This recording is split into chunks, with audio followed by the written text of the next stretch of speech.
Assalamualaikum warahmatullahi wabarakatuh. Modul 1.3.A.6 Demonstrasi kontekstual visi guru penggerak. Perkenalkan, saya Wulansari, calon guru penggerak angkatan 8 Kabupaten Kuantan Singingi, asal sekolah TK Negeri Pembina Teluk Kuantan. Untuk merumuskan visi guru penggerak dapat menggunakan pendekatan inquiry apresiatif. Pendekatan ini mengidentifikasi hal baik yang telah ada di sekolah dan mencari cara bagaimana hal tersebut dapat dipertahankan dan memunculkan strategi untuk mewujudkan perubahan ke arah yang lebih baik. Agar dapat menerapkan pendekatan inquiry apresiatif, maka langkah yang dapat dilakukan adalah dengan metode Bagja. Bagja B. Buat pertanyaan utama. Berisi pertanyaan-pertanyaan untuk menentukan arah penelusuran. A. Ambil pelajaran. Memandu bagaimana pengalaman positif dari individu, kelompok, atau komunitas lain yang akan dijadikan pembelajaran. G. Gali mimpi. Berupa narasi keadaan ideal jika prakarsa perubahan telah terwujud.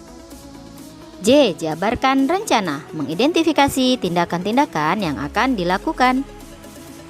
A. Atur eksekusi, membantu transformasi rencana menjadi nyata.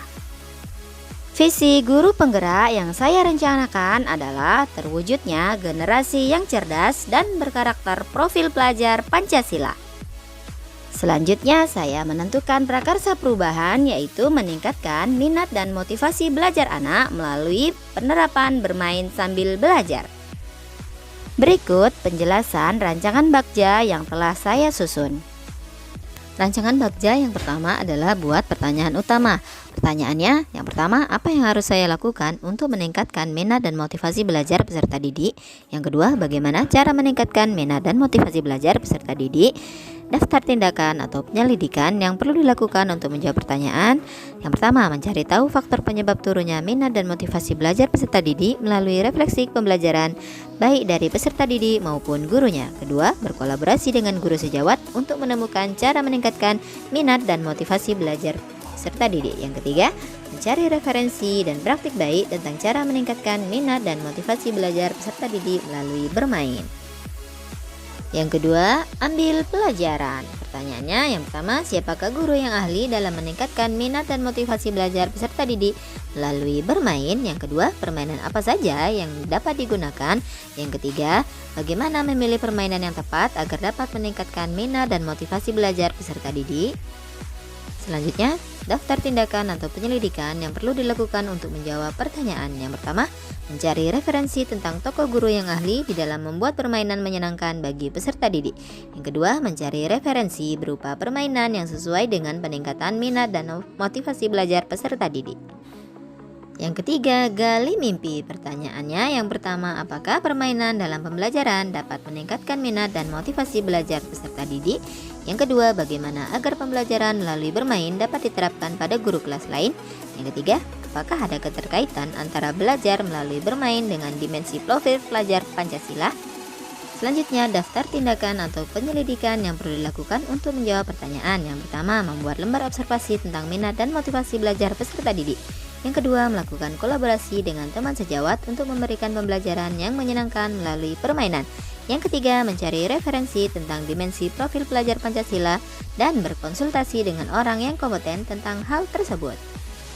Selanjutnya, J. Jabarkan rencana. Pertanyaannya yang pertama, apa langkah-langkah untuk mulai membiasakan bermain sambil belajar?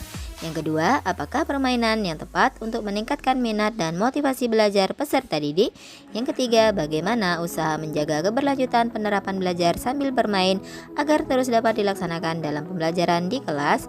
Kemudian selanjutnya, daftar tindakan atau penyelidikan yang perlu dilakukan untuk menjawab pertanyaan. Yang pertama, mencari permainan yang tepat dengan tujuan pembelajaran sesuai dengan karakteristik peserta didik. Yang kedua, membuat perangkat pembelajaran, media bermain, dan instrumen penilaian yang tepat. Yang ketiga, memberikan reward pada peserta didik yang memiliki minat dan motivasi belajar yang tinggi. Selanjutnya, yang kelima, atur eksekusi. Pertanyaannya, siapa yang bertanggung jawab memonitor agar jalannya kegiatan bermain sambil belajar dapat berjalan dengan baik dan konsisten. Kemudian daftar tindakan atau penyelidikan yang perlu dilakukan untuk menjawab pertanyaan adalah membuat permainan yang bervariasi dalam setiap minggunya. Terima kasih, salam guru penggerak. Tergerak, bergerak, dan menggerakkan. Assalamualaikum warahmatullahi wabarakatuh.